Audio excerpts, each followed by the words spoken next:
이 시간 하나님의 말씀은 창세기 38장입니다.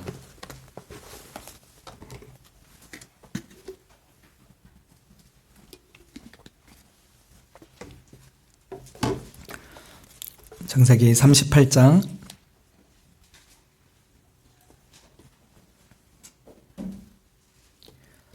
24절부터 30절까지 교독하겠습니다.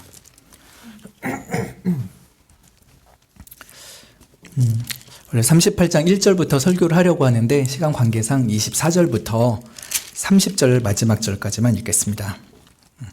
석 달쯤 후에 혹이 유다에게 고하여 가로되 내 며느리 다말이 행음하였고 그 행음함을 인하여 잉태하였느니라. 유다가 가로되 그를 끌어내어 불사르라.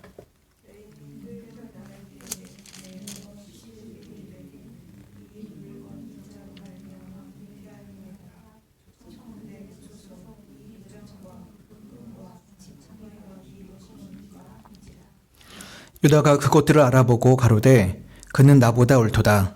내가 그를 내 아들 셀라에게 주지 아니하였음이로다 하고 다시는 그를 가까이 하지 아니하였더라. 해산할 때에 손이 나오는지라 산파가 가로되 이는 먼저 나온 자라 하고 홍사를 가져 그 손에 메었더니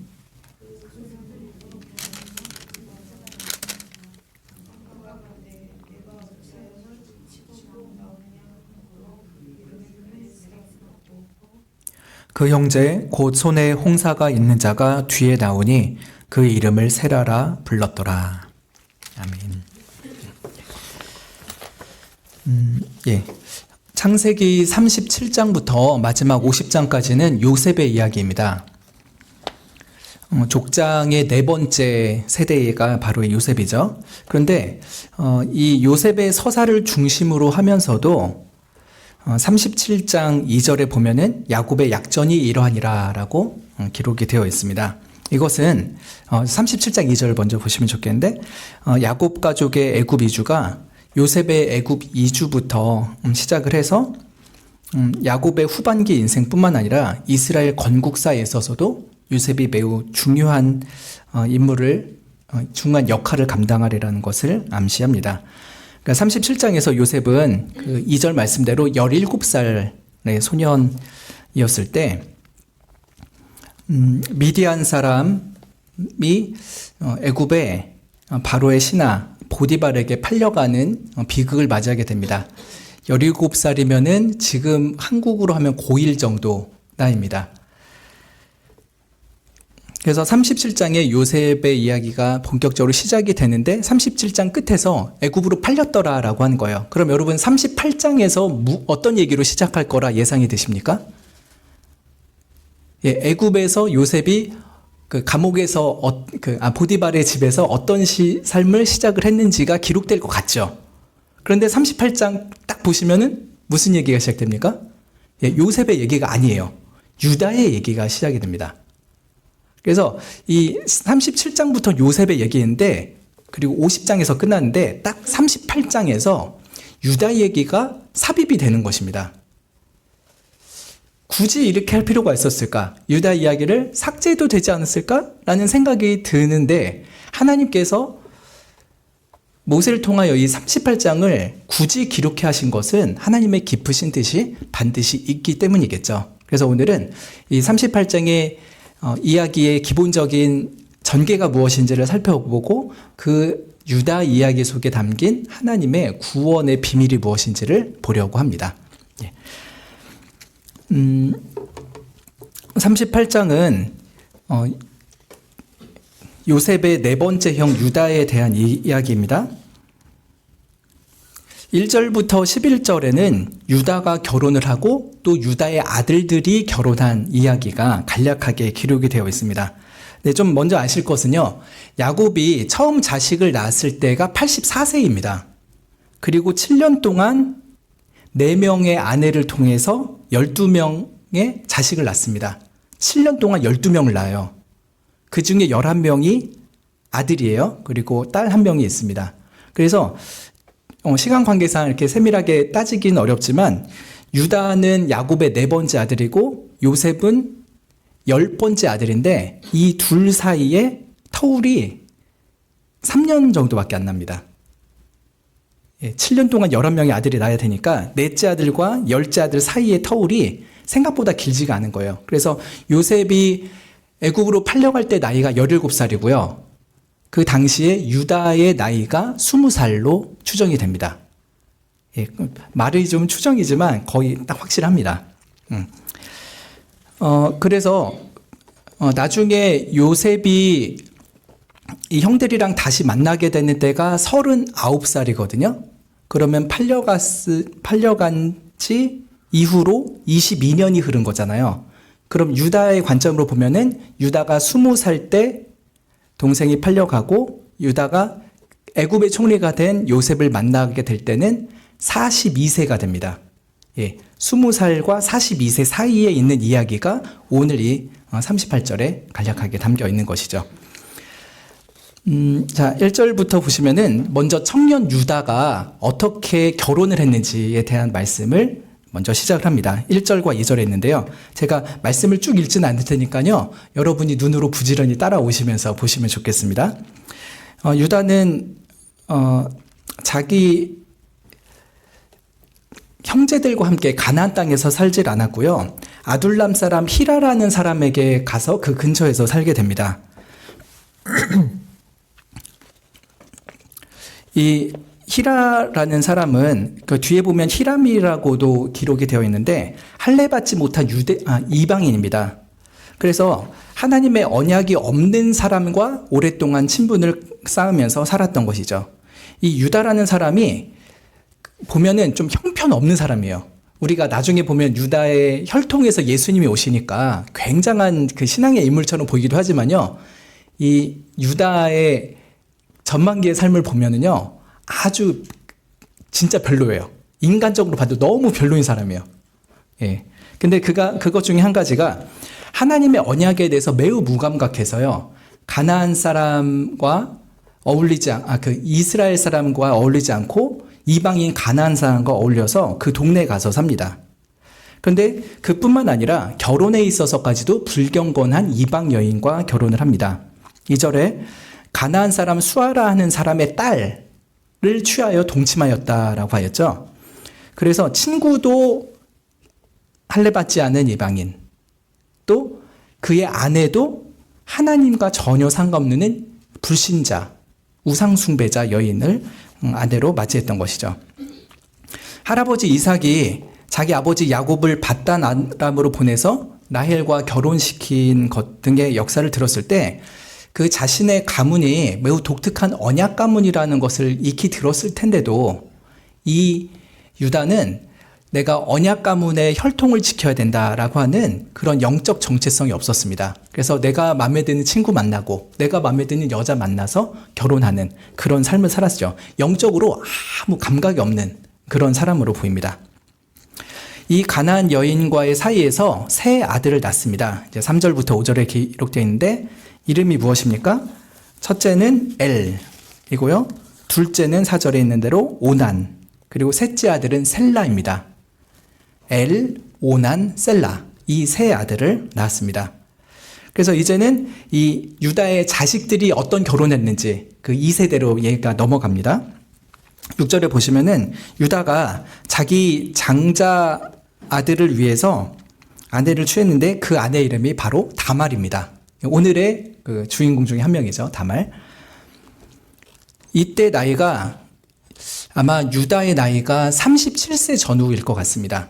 37세 전후. 그래서 자기 아들이 낳는데 엘 입장에서는 한 16살 정도에 좀 빠르게 결혼했으리라 생각이 듭니다. 유다는 이 다말이라는 사람을 자기의 첫 며느리로 맞이했는데 이 다말은 딥나 출신의 가나안 여인입니다. 그러니까 이 사람 역시 이스라엘의 족속이 아니라 이방인 여인이었던 것이죠. 그 유다 입장에서는 자기 아내도 이방인, 자기 며느리도 이방인, 별로 이상하지 않은 일이었어요. 유다 자신이 불경건한 결혼을 할 뿐 아니라 자식한테도 불경건한 결혼을 주도했습니다. 그래서 언약 백성과 상관없는 자기, 그리고 언약 백성과 상관없는 자식들로 살게 된 것이었죠. 근데 하나님께서 이 엘이라는 사람이 자식을 낳기도 전에 신혼 때 죽게 하십니다. 제목이 구체적으로 뭔지는 기록되어 있지만 않지만요. 7절에 보시면은 여호와 앞에서 도저히 용서받지 못할 정도로 악한 짓을 저지른 사람이라고 보는 것이 합당합니다. 불경건한 아버지 밑에서 아들 역시 불경건하게 살다가 굉장히 일찍 죽임을 당하게 된 것이죠. 부모가 자녀에게 경건의 모범을 보이지 않으면요, 자녀들은 경건하게 살기가 굉장히 어렵습니다. 부모가 경건해도 자식이 경건하기 어렵잖아요. 근데 부모가 불경건하면 자식이 경건하다는 것은 거의 불가능에 가깝습니다. 굉장히 어려운 일이죠. 하나님의 특별한 은혜가 있을 때만 그런 일이 가능한 것입니다. 그래서 불경건한 유다 밑에 그 맏아들 엘 역시 불경건한 삶을 살다가 일찍 죽임을 당합니다. 근데 아직 계대 혼인법이 모세 율법으로 세워지기 이전이죠. 계대 혼인법은 무엇입니까? 형이 자식 없이 죽으면 동생이 형수에게 들어가서 자식을 낳아서 그 자식을 형의 이름으로 쭉 계승시키는 것이죠. 그런 계대 혼인법이 모세의 율법에 의해서 지어지기는 훨씬 이전입니다. 그럼에도 불구하고 아마 고대 근동의 관습이었을지도 모르겠습니다. 유다는 자기의 둘째 아들 오난을 맏며느리 다말에게 들여보내어서 맏아들 엘의 가문을 잇게 합니다. 그런데 이 둘째 아들 오난도 굉장히 불경건한 아들이에요. 이 둘째 아들 오난의 생각에 이랬습니다. 내가 형수한테 들어가서 자식을 낳아봤자 어차피 내 자식 아니고 형의 자식이다. 그리고 내 자신까지 그 형의 자식들 사람한테 나눠줘야 되니까 내가 형수한테 애를 낳아줘봤자 나한테는 이득이 하나도 없다라고 생각을 한 것입니다. 그래서 형수에게 들어가서 관계를 했지만요, 교묘한 방식으로 임신을 하지 않게 만듭니다. 생육하고 번성하고 뿐만 아니라 하나님 나라의 큰 민족을 이루라는 하나님의 언약의 명령보다 자기의 이익을 먼저 따진 것이 이 둘째 아들 오난이었습니다. 이 오난도 되게 나쁜 아들이죠. 그래서 이 일이 하나님의 눈앞에 매우 악함으로 10절에 오난 역시 죽이십니다. 유다에게는 아들이 몇 명 남습니까? 마지막 아들 셀라 하나가 남죠. 유다는 맏며느리에게 아들 셀라가 좀 더 커서 결혼할 수 있을 만한 나이가 될 때까지 수절하고 지나라면서 친정집으로 돌려보냅니다. 너 시집 가면 안 돼? 그건 무슨 말이겠습니까? 자기 막내 아들이 크면은 너랑 반드시 결혼시켜주겠다라는 암묵적인 약속이잖아요. 그래서 둘을 정혼시킨 것과 같은 것이었습니다. 이 며느리는 시아버지의 약속을 철석까지 신뢰를 하고서 순종하면서 친정집에 가 있습니다. 그러면서 11절 말씀처럼 정절을 잘 지키고 있습니다. 근데 이 유다는요, 사실 진짜 막내 아들을 이 며느리한테 줄 생각이 없었던 것 같습니다. 왜냐하면 유다의 생각에 자기 첫째 아들, 둘째 아들이 죽은 거는 이 두 아들이 하나님 앞에 악해서라기보다는 이 맏며느리가 우리 집안에 화를 불러오는 사람이다, 이런 생각이 있었던 것 같습니다. 며느리 하나 잘못 들였더니 집안이 망해가는구만. 남은 막내 아들이라도 건져야겠어. 이런 마음으로 있었던 것 같습니다. 이 두 아들이 죽은 문제는 하나님 앞에서의 악함이고 하나님의 형벌이었건만 유다는 며느리에게 불길한 징조가 있다는 식으로 생각을 하면서 자기의 막내 아들을 줄 생각을 하지 않습니다. 그래서 몇 해가 지나서 막내 아들이 장성해서 결혼할 나이가 되었는데도 다말을 불러서 결혼시키지를 않습니다.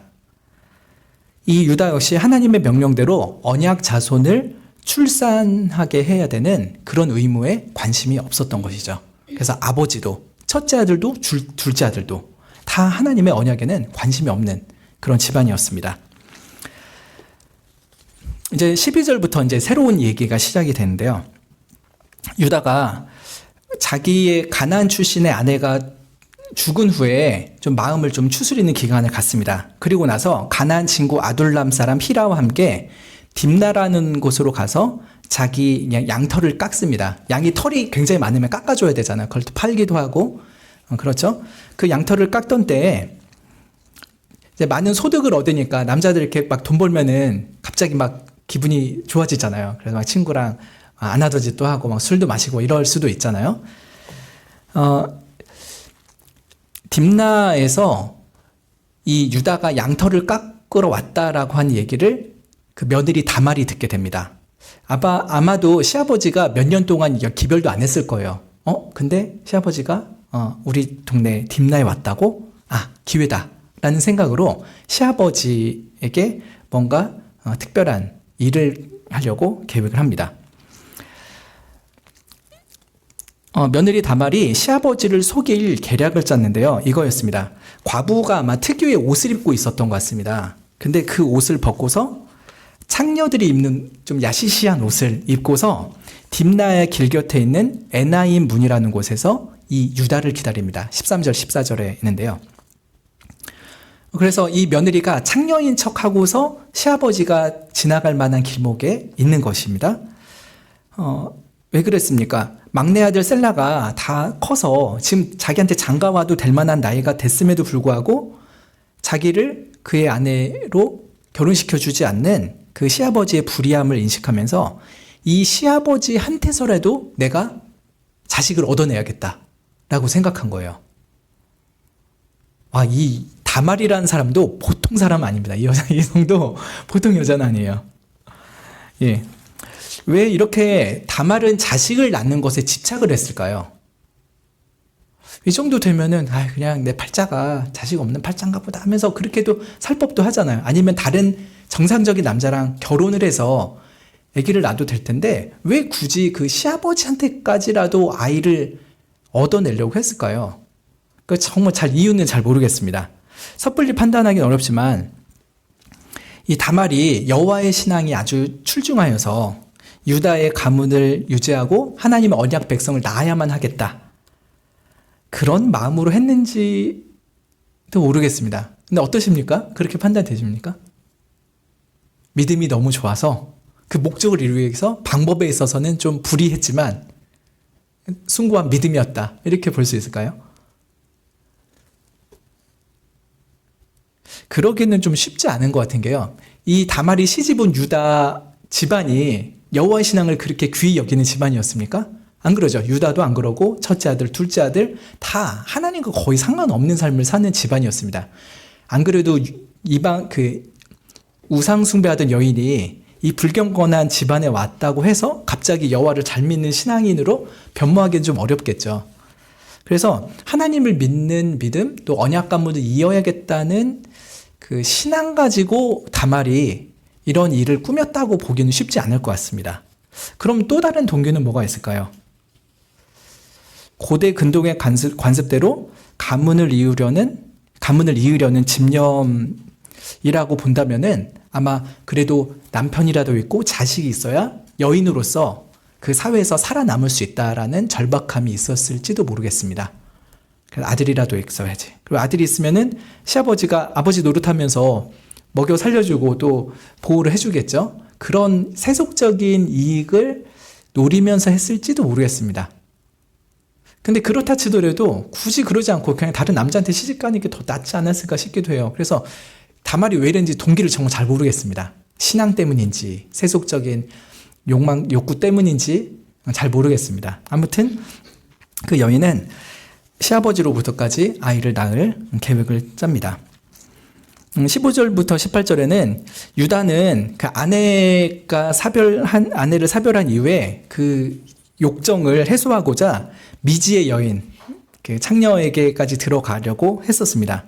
근데 며느리인 줄도 모르고 이 다말에게 들어가게 됐죠. 근데 문제는 유다가 당장 그 여인의 몸을 살 만한 화대라고 하죠. 보통 이제 여성의 몸을 살 때 쓴 돈, 그 화대가 없었던 것 같아요. 그래가지고 화대로 새끼 염소를 주겠다. 나중에 줄 건데 지금은 염소가 없으니까 내 도장과 그 끈과 지팡이를 주겠다라고 합니다. 그래서 나중에 내가 염소 새끼 가져오면은 너 내 도장 돌려주고 끈이랑 지팡이도 돌려줘. 이런 식으로 이 창녀와 거래를 한 것이죠. 창녀는 옳거니 받았을 것입니다. 아마 유다가 털 깎는 축제의 포도주로 인해서 자기 판단력이 좀 흐려진 상태였을지도 모르겠습니다. 그래서 자기 도장까지 약조물로 넘겨주고서 이 여인과 관계를 갖습니다.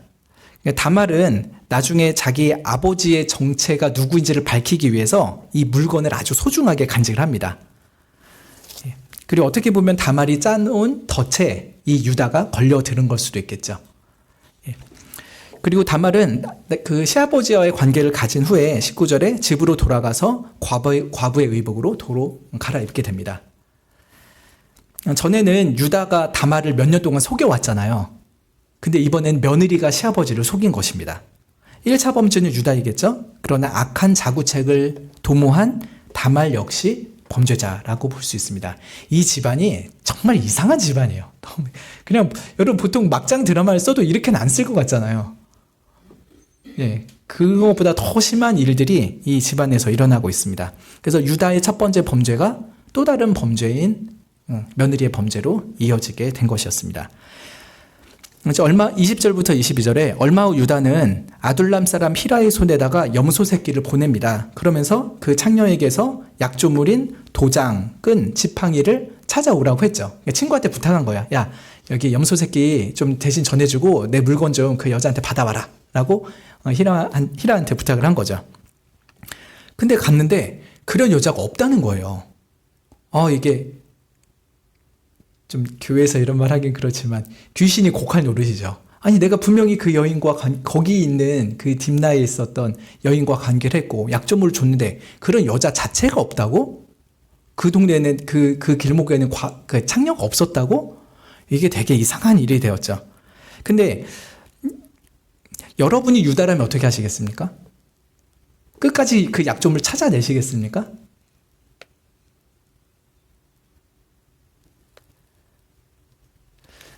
유다는 약조물을 포기하는 것이 자기가 창녀가 아닌 어떤 여인과 음란한 행각을 벌였다는 것이 드러나는 것보다는 낫겠다고 판단하는 것 같습니다. 그래, 약조물을 포기하자. 내 치부가 드러나는 것보다는 그냥 없는 걸로 하자.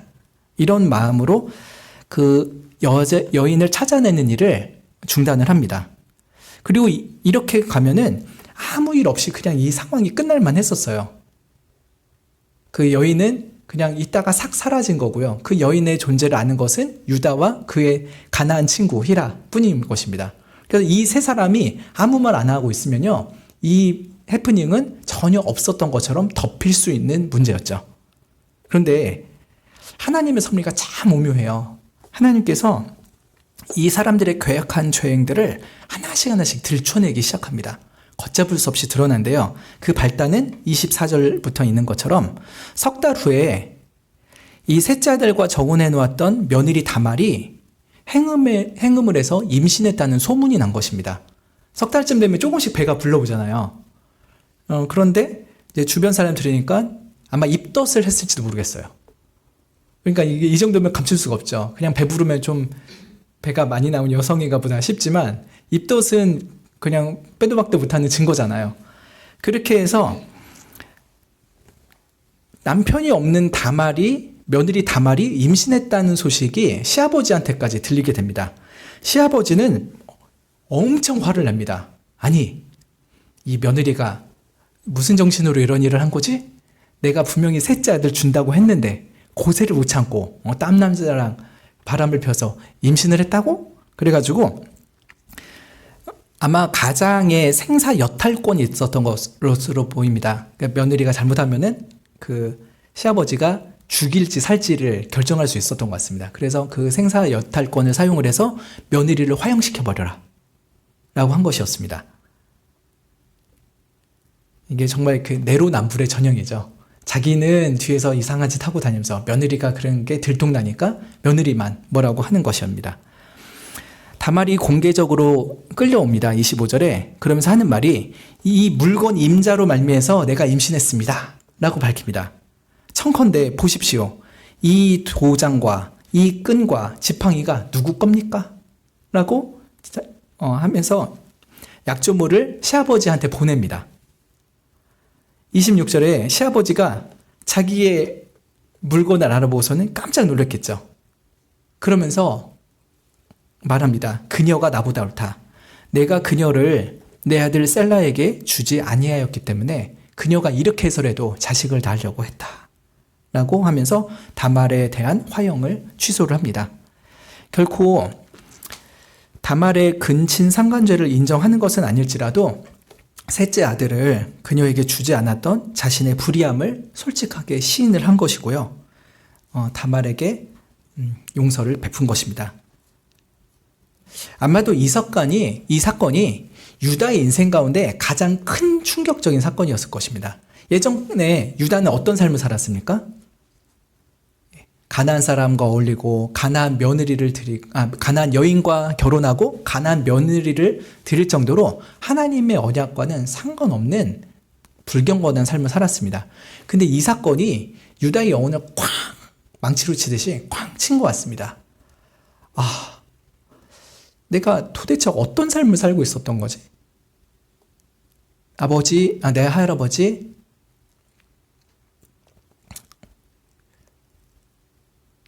증조할아버지죠. 아브라함. 그리고 할아버지 이삭, 내 아버지 야곱. 하나님께서 이들에게 찾아오시고 하나님 나라의 거룩한 백성을 낳으면서 하나님의 나라를 이루라 하셨건만 나는 어렸을 적부터 배웠던 그런 하나님에 대한 말들을 하나 개의치도 않고 이렇게 가나안 사람들 어울리고 이렇게 살다가 내 아들도 죽고 첫째 아들, 둘째 아들 죽고 며느리는 참 원치 않게 내 아이를 갖게 되었으니 나란 사람은 도대체 어떤 사람인가? 내가 하나님 앞에 얼마나 괴악한 죄인으로 살았던가 하는 것을 회개하는 기회가 됐을런지도 모르겠습니다. 그래서 유다는 이후로는 다시는 다말을 가까이 하지는 않습니다. 자신의 부끄러운 죄에 대해서 철저히 회개하는 마음으로 산 것 같습니다. 하나님의 언약에 대해서 무관심했던 과거를 청산하고 하나님의 언약의 정통성을 계승해서 살아가야 한다는 그런 의식을 갖기 시작한 것으로 보입니다. 성경의 명확한 기록은 제가 지금 말한 것을 기록하진 않습니다. 그렇지만 전후 사정을 보면은 제가 말씀드린 것에 대한 추측이 충분히 가능하리라 생각이 듭니다. 훗날 야곱이 이 유다를 축복하면서 죽게 되죠. 홀이 유다를 떠나지 아니하며 치리자의 지팡이가 그 발 사이에서 떠나지 아니하시기를 실로가 오시기까지 미치리니 그에게 모든 백성이 복종하리로다 합니다. 야곱 입장에서도 자기 아들이 20살쯤에 집을 떠나가지고 무슨 일을 하고 살았는지 다 알 거잖아요. 그리고 한 22년이 지나서 이 죽기 직전에 야곱은 자기의 못 낳던 아들 유다에게 이렇게 축복을 하는 것입니다. 너의 후손을 통해서 실로가 올 것이다. 하나님이 약속하신 메시아가 올 것이다. 는 것을 축복하며 예언을 했던 것이죠. 27절부터 30절에는 이 유다가 며느리 다말 사이에서 낳은 자식에 대한 이야기가 기록이 됩니다. 유다는 총체적인 불의함과 다말의 근친상간의 범죄에도 불구하고 하나님 섭리 가운데 큰 은혜를 입었습니다. 그 사이에서 쌍둥이가 임신이 되는데요. 그 출산할 때 이야기가 또 굉장히 신비합니다. 출산 때 그 산파가 먼저 손을 내밀었던 아이의 손에다가 첫째라는 그 표시를 위해서 붉은색 실을 손목에 메어놨습니다. 그럼 여러분, 아기가 그 손목이 나올 정도면은 이제 나머지 몸이 쭉 나오면 되잖아요. 근데 참으로 신기하게도요, 이 아기가 자기 손목을 다시 쑥 집어넣습니다. 엄마 뱃속으로 들어간 거예요. 그리고서는 그 둘째라고 할 만한 아이가 먼저 나오게 된 것이었습니다. 그 어머니의 좁은 뱃속에서 아이가 이렇게 자리를 바꾸고 이렇게 하는 게 참 기가 막힌 신비한 일이죠. 네, 그 일이 일어났습니다. 그래서 산파가 먼저 나온 이 아이를 보고서 네가 어찌하여서 터치고 나오냐 라고 하면서 이름을 베레스라고 붙이게 됩니다. 베레스는 터치다. 이렇게 막혔던 것을 터뜨리고 나온다. 이런 의미이죠. 그래서 유다가 며느리 사이에서 얻게 된 쌍둥이 아이들의 하나는 베레스라는 이름을 갖게 됩니다. 그리고 두 번째로 나온 아이, 그러니까 원래는 첫 번째로 손목에 붉은 실을 매임을 받았던 아이가 나오게 되었고, 이 아이의 이름을 세라라고 붙이게 됩니다. 밝음, 빛남이라는 뜻이라고 합니다. 이것이 그 유다와 다말에게 있었던 굉장히 기가 막힌 스토리입니다. 38장에 있는 이야기를 여러분이 다 들으셨습니다. 그러면은 37장 요셉의 이야기에서부터 50장까지 쭉 요셉에 대한 이야기로만 집중하면 되는데 왜 굳이 38장을 삽입을 하셨을까요? 없어도 될 만한 이야기 같은데 하나님은 이야기가 꼭 있어야만 하니까 여기에 넣으셨겠죠. 그럼 이 38장 서사를 통해서 하나님께서 우리에게 가르쳐 주시고자 하는 그것은 무엇일까요? 그 의미를 이제 보려고 합니다. 유다가 며느리에게서 낳은 베레스가 나중에는 다윗의 조상이 되고 또 그 혈통을 쫓아서 마침내 메시아 예수님이 탄생을 하게 됩니다. 이것은 마태복음 1장 족보에 있는데 우리 함께 그 마태복음 1장을 찾아보면 좋겠습니다.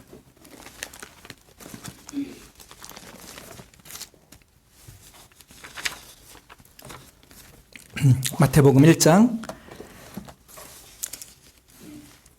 1절에 보시면 아브라함과 다윗의 자손 예수 그리스도의 세계라라고 했죠. 이 세계는 뒤에는 족보에 대한 이야기가 기록이 되어 있는 것입니다.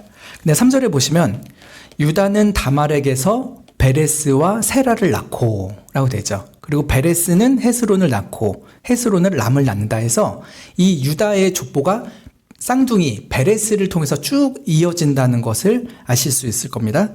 그리고 잘 아시는 것처럼 이렇게 쭉 가다가 16절에 보면은 야곱은 마리아의 남편 요셉을 낳았으니 마리아에게서 그리스도라 칭하는 예수가 나시니라 라고 했습니다. 그럼 예수님의 먼 조상인 유다가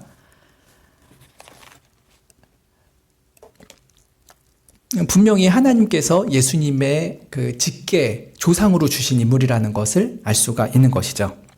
근데 이 마태복음 1장 족보에 매우 특징적인 것이 있습니다. 보통 이 족보에는 여성의 이름을 넣지 않잖아요. 그런데 여성의 이름이 5명이 나옵니다. 그 중에 좀 그나마 정상적인 부부라고 할 수 있는 거는 맨 마지막에 있는 그 마리아와 요셉입니다. 근데 그 외에 앞에 있는 4명의 여성은 좀 그 출신들이 다 이상해요. 이상하다는 말은 정통 유대인 혈통, 즉 아브라함의 후손 가운데 살았던 여인은 아니라라고 하는 점입니다. 먼저 첫 번째 나온 이상한 여인은 오늘 보았던 마태복음 1장 3절에 있는 다말입니다. 이 다말이라는 여인은 가나안 출신이고 심지어 시아버지와의 관계를 통해서 자식을 낳은 거예요. 제가 봤을 때 족보 중에서 제일 이상한 여성입니다. 둘째로 이상한 여인은 마태복음 1장 5절에 있는 상반절에 보시면 살모는 라합에게서 보아스를 낳았다라고 있죠. 라합은 누구입니까? 라합은 여리고성을 점령할 때 그 여리고성에 있었던 여성이죠. 이 여성도 기생이라고 되어 있는데 창녀이죠. 그러니까 다말도 창녀, 일을 했고 이 라합은 정말 직업적으로 창녀였던 것이죠.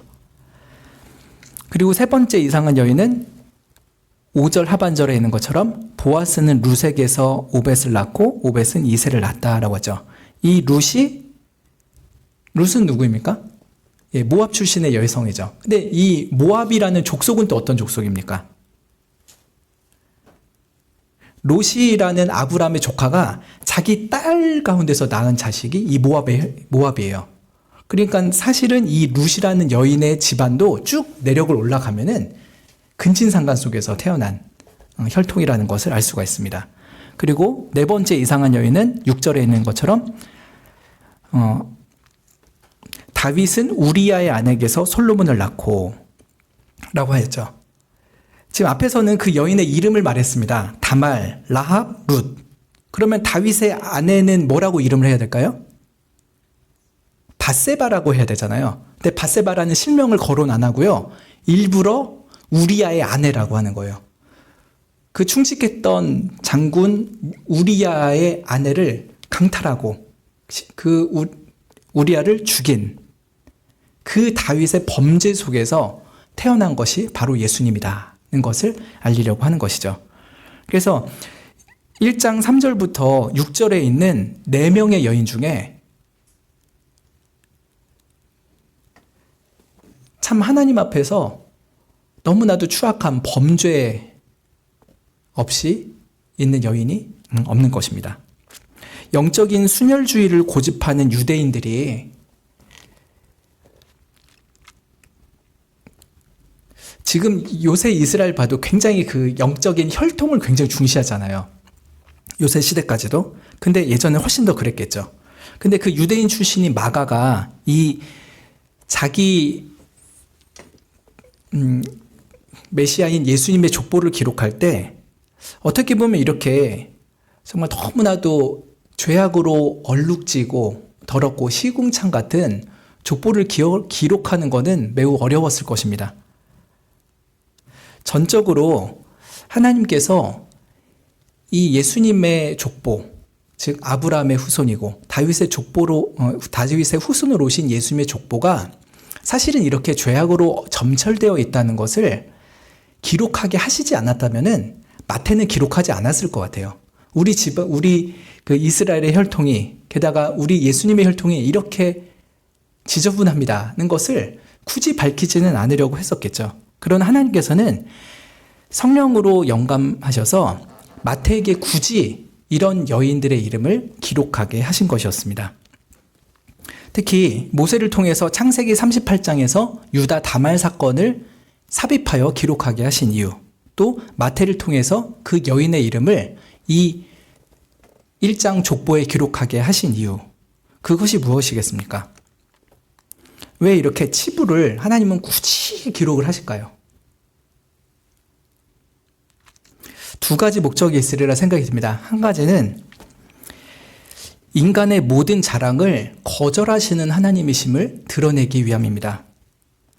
가장 좁게 유다 지파를 보면요, 자랑할 만한 게 별로 없는 집안인 것입니다. 유다와 다말, 살몬과 창녀 라합, 보아스와 모압 출신의 룻, 다윗과 우리야의 아내 밧세바.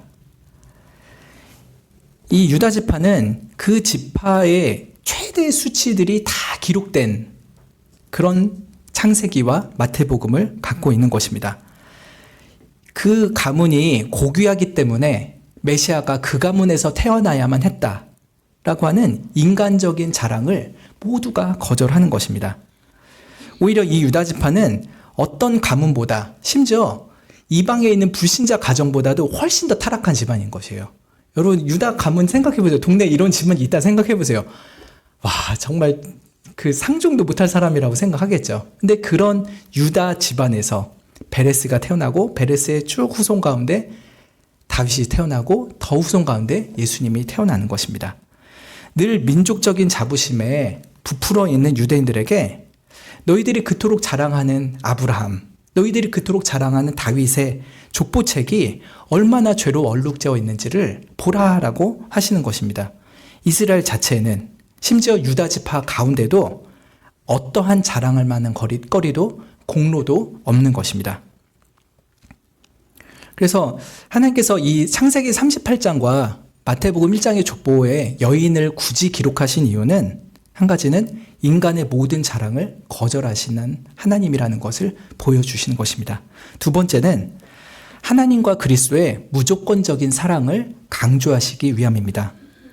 유다만 먼저 볼까요? 하나님의 언약을 소홀히 여기고 일찍이 이방인과 어울리고 이방 여인과 결혼했습니다. 자기 아들들에게도 경건의 훈련을 전혀 시키지 않았습니다. 그리고 자기는 나이가 들어서 창녀와 음란함을 즐기려고 했던 죄인이죠. 그런 하나님께서는 그러한 더러웠던 유다의 삶 가운데 큰 영적인 충격과 깨달음을 주십니다.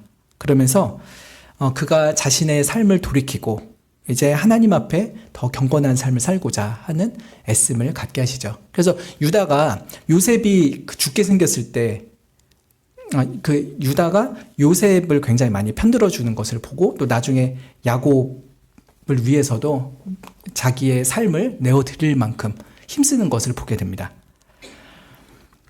하나님께서 이런 유다에게 7위자의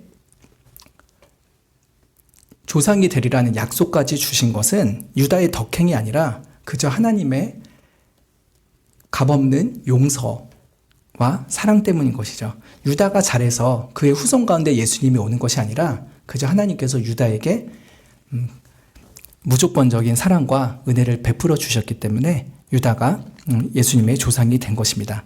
또 유대인들로 좀 더 확장을 해서 볼까요?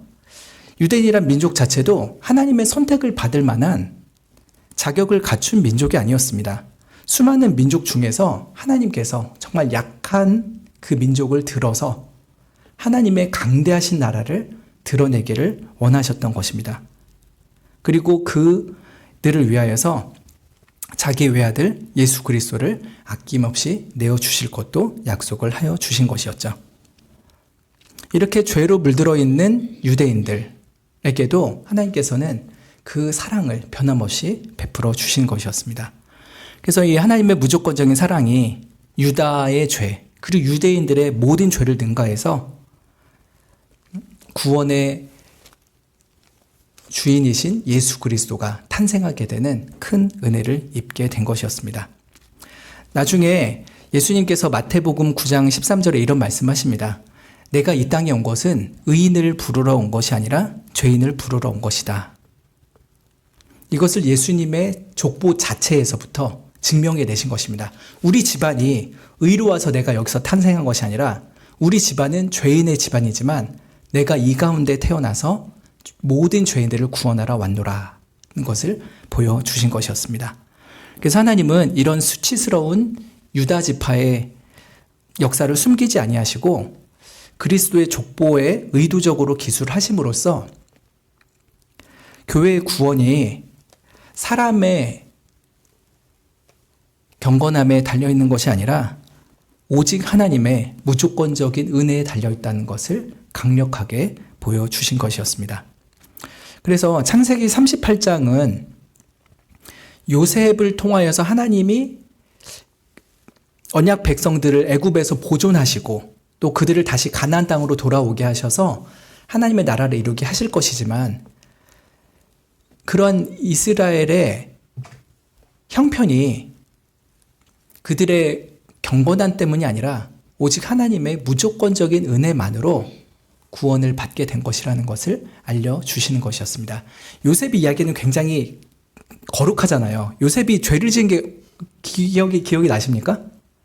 없어요. 그래서 요셉 이야기만 보면은 하나님께서 요셉같이 경건한 사람을 택하여서 그의 형제들이 요셉 덕분에 구원받는구나 이렇게 보이게 할 수도 있겠죠. 그러나 그 요셉 집안이 그 형제들이 하나님 앞에 경건함이 없는 집안이라는 거, 그러한 이스라엘의 12지파를 통해서 오직 하나님의 전적인 은혜로 그 가문을 세워가신다는 것을 보여주시는 것입니다. 그래서 요셉이 잘나서 구원받는 게 아니라 그 집안은 하나님 앞에 죄인이지만 심지어 유다같이 아주 극악한 죄를 범했지만 그 유다 지파를 통해서 오히려 하나님이 구원을 이루신다는 것을 보이시는 것이죠. 요셉 지파, 요셉의 그 자식으로 나온 지파가 누구입니까? 에브라임 지파, 또 므낫세 지파잖아요. 요셉이 경건해서 메시아가 온다라고 하면 에브라임 지파나 므낫세 지파에서 메시아가 태어날 법하잖아요. 근데 그게 아니라는 거예요. 그나마 거룩해 보이는 요셉 집안에서 예수님이 나왔다면은 인간이 잘해서 저랬구나라고 할 만하죠. 근데 그게 아니다. 그 12아들 중에서 제일 나쁜 아들, 그 유다 지파 가운데서 메시아가 탄생한다는 것은 하나님의 나라가 인간들의 선함과 경건함과 신실함으로 시작하고 완성되는 나라가 전혀 아니라는 것. 오히려 오직 하나님의 값없는 은혜와 그 신실함만으로 세워지는 나라라는 것을 알려주는 것입니다. 그래서 이 요셉 이야기로만 꽉 차도 될 만한 그 이야기 가운데 유다 지파 이야기를 꼭 집어넣은 거예요. 요셉같이 경건한 가문이 아니라 유다같이 패악한 가문 가운데 메시아가 태어나는 것이다. 그래서 하나님 나라의 전적인 은혜와 전적인 사랑의 본질을 드러내는 것이 이 창세기 38장을 삽입하신 목적인 것입니다. 이것을 우리의 삶 가운데 구체적으로 적용을 해볼까요? 먼저 우리 개개인을 봅시다. 우리 한 사람 한 사람이 당연히 구원받을 만한 경건함이 있어서 하나님 앞에 구원을 받습니까? 오히려 우리는 유다처럼 하나님의 언약에는 전혀 관심도 없고 그저 세상 사람들과 어울려 살고 세상 사람들과 똑같은 삶을 공유하면서 하나님 나라와 상관없는 삶을 살았던 것이 아닙니까? 그런 우리들에게 하나님께서 먼저 찾아오셔서 때로는 충격적인 사건을 통해서라도 우리를 돌이키시고 하나님 나라의 백성으로서 사는 삶이 무엇인지를 하나하나 가르쳐 내신 것입니다. 그래서 우리가 지금 이 자리에 와 있는 것이죠. 또한 우리 가문을 볼까요? 여러분 집안은 하나님 앞에 사랑받을 만한 집안이십니까? 네, 저희 집안이라고 하면 저랑 아내 박선숙 사모 또 은수죠. 목사 집안이니까 뭔가 특별할 것 같다 싶으시지만 전혀 아닙니다. 우리 가문은 하나님 앞에 구원받아 마땅한 그런 신실함이 있습니까? 그렇지 않습니다. 유다의 가문처럼 여러분의 각 집안 역시 부모도 우리 자신도 우리 자녀도 그저 우리의 소견에 오른 대로 자기 마음 편한 대로 하루하루를 살아가던 인생이 아니겠습니까?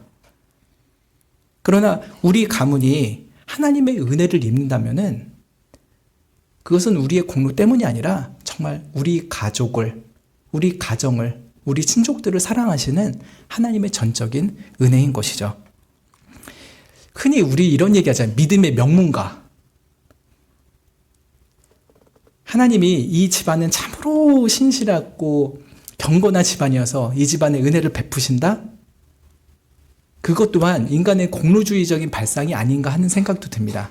믿음의 명문가문, 그것이 만약에 우리가 믿음 생활을 잘하니까 하나님 앞에 복받아서 이렇게 명문가문을 이루었다라는 관점으로 본다면은 그런 의미의 믿음의 명문가문이라는 것은 없습니다. 우리가 잘해서 명문가를 이룬다는 게 아니라는 거예요. 오직 하나님의 은혜만으로 은혜의 가문일 뿐이지 하나님 앞에 신실한 믿음이 잘난 집안 그런 것은 없습니다. 그래서 믿음의 명문 가문이 하나님의 은혜로 이루어진 것이라면 우리가 받을 만하지만 우리가 신실하고 우리 집안이 열심히 특심하여서 하나님 앞에 믿음의 명문 가문을 이룬다는 생각이라고 한다면은 하나님의 구원의 본질이 무엇인지 잘 모르는 생각인 것이죠. 그래서 하고 싶은 말씀, 제가 드리고 싶은 말씀은 우리가 믿음의 명문가 아니어도 상관없다는 거예요. 우리는 믿음의 명문이 될 수 없습니다.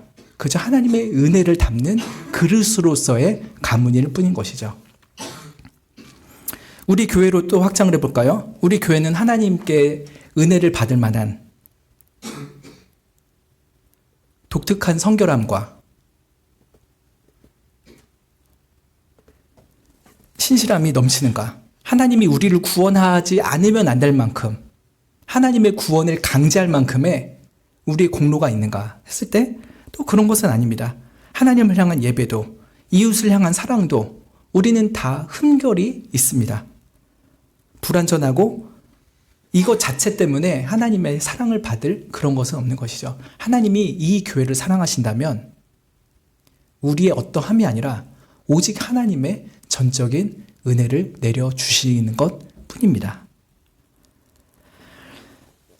그래서 하나님이 우리 자신을 사랑하시고 우리 가문을 사랑하시고 또한 이 교회를 사랑하시고 더 확장해서 한국교회를 사랑하신다면 우리 속에 그 어떤 것도 없어요. 우리는 유다에 다름없는 사람입니다. 그러나 하나님이 유다와 같은 우리들의 인생 가운데 찾아오셔서 실로가 오시기까지 너희 가문을 지키리라. 너희 가문 가운데 구원의 은혜를 베풀리라 라고 약속해 주신 것은 전적인 하나님의 은혜인 것입니다. 이제 말씀 마치겠습니다. 가장 수치스러운 유다 지파를 최고의 영광으로 치장하여 주신 것은 전적인 은혜입니다. 그런 은혜를 우리 자신에게 부어주시고 우리 가정에게 부어주시고 우리 교회에게 부어주시고 한국교회에 부어주시사